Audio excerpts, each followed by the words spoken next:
being tried by police. That truck is heavier than the usual cars we see this done to? Absolutely. Makes it That's more exactly difficult. right. And it does look like he's getting back on the 5 freeway here, guys. It looks like it's going to be on the southbound side of the 5. We're now in Pacoima. We came out of Arleta. LAPD is following this from the air as well. There's an LAPD airship up southbound side of the 5 freeway, now approaching the 170 in the far right lane. And initially, just prior to us picking up the pursuit, Steve, we did hear that he was traveling at a very high rate of speed and very dangerously on the northbound side of the 5. Why he chose to exit at Terabella and make his way into Arleta and then back onto the 5, we don't know. Sometimes these guys are familiar with these neighborhoods. When they're in a familiar neighborhood, they feel that they might be able to evade police. We don't know that at this time. But again, recapping the situation here, this is a 2005 white Ford utility truck, and the suspect being described as a male Hispanic, armed, and he's an assault with a deadly weapon suspect at this time. And unclear if he, how many people he injured, where that incident took place. All we know is that the Los Angeles Police Department has caught up with him, and they are chasing him now down Interstate 5. Hey, Rick, it's Marla here. Any indication that the utility truck is a stolen vehicle, given that it is a utility truck?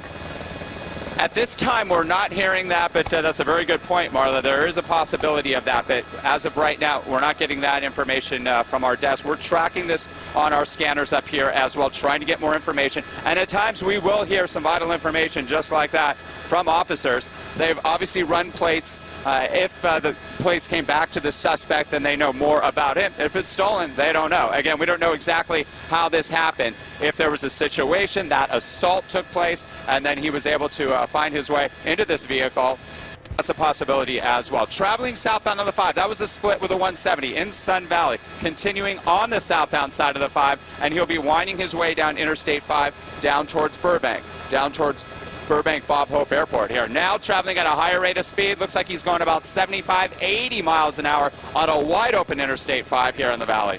So at the, you're saying he passed the 170, so he's not making the run to the 170 to the 101. He's staying on the 5. Is that correct? That's exactly right, Steve. So his next option, if he does want to stay on the freeways, would be the 134. He could split east or west on the 134. If you head in a westbound direction, he's going to head past the zoo, the backside of the zoo, then into Toluca Lake and Studio City. Whoa, look at that. High speed exiting the freeway again, trying to evade police. Tight off-ramp here as well.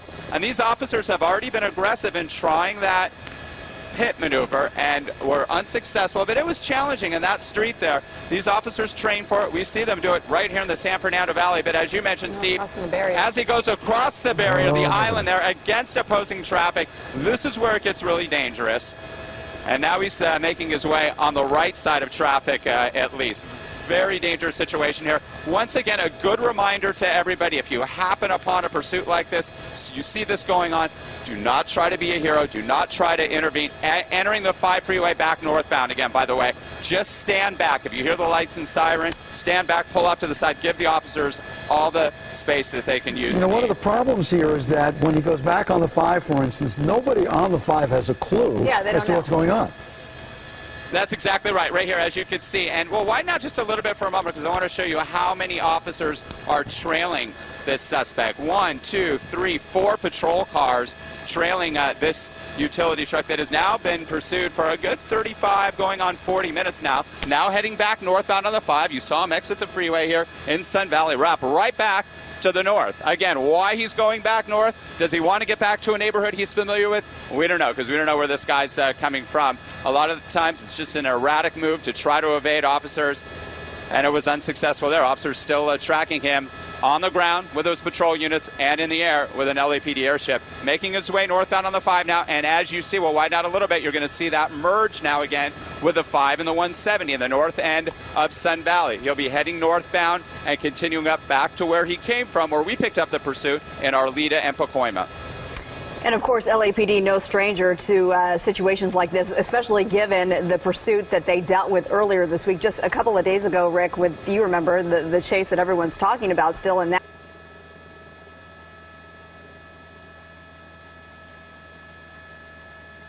Yeah, a little over 30 minutes ago, that's what we're hearing. They first picked it up on the scanner in the valley here.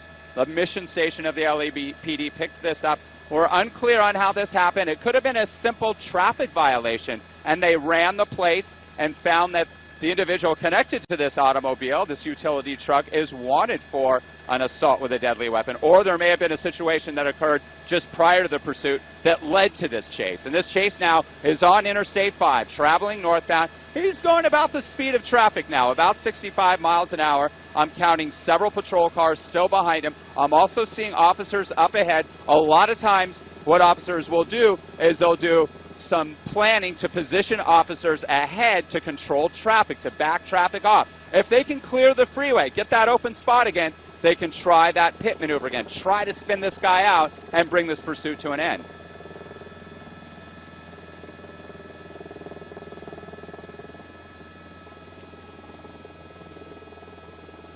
That's exactly right. Laurel Canyon alongside the 5 here, Steve, traveling northbound on the 5. The next freeway will be the 118. So about 2/3 the way up from the 5 and the 170 and the 118 freeway. And yes, he is exiting here, and the exit point here appears to be Van Nuys Boulevard. Exiting at Van Nuys Boulevard here, and we are now right on the border of Arleta and Mission Hills, coming back underneath the 5, so he's heading westbound on Van Nuys Boulevard here, and he's going to be heading back to that same neighborhood where we first picked this pursuit up in Arleta.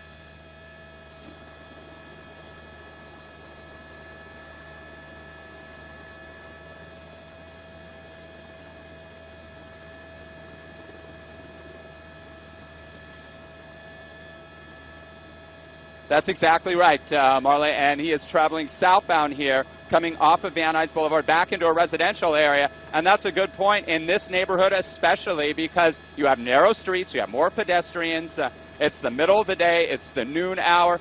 Some of the younger kids get out of school at noon or in preschool and kindergarten, so you might have some of that foot traffic as well, but it seems like he really is being a little more cautious now, slowing down at that intersection, wrapping his way back in this same neighborhood. We are very close to where we picked this pursuit up, so there is a possibility, like I said, that he may be familiar with us. He may know somebody in the neighborhood. He may have a connection, or just feel that this is a safe haven, and that this area is one that he's so familiar with, he might be able to scoot into an alley or hightail into an area, a house or an apartment area that he knows. He's trying to get away. He obviously is trying to evade police. He knows that they have something on him. We are hearing that he's an assault with a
White's back, and they'll probably use a couple to block off some of the streets that are leading up there and just have to reroute traffic until they get there. But they'll clear up those resources rather quickly.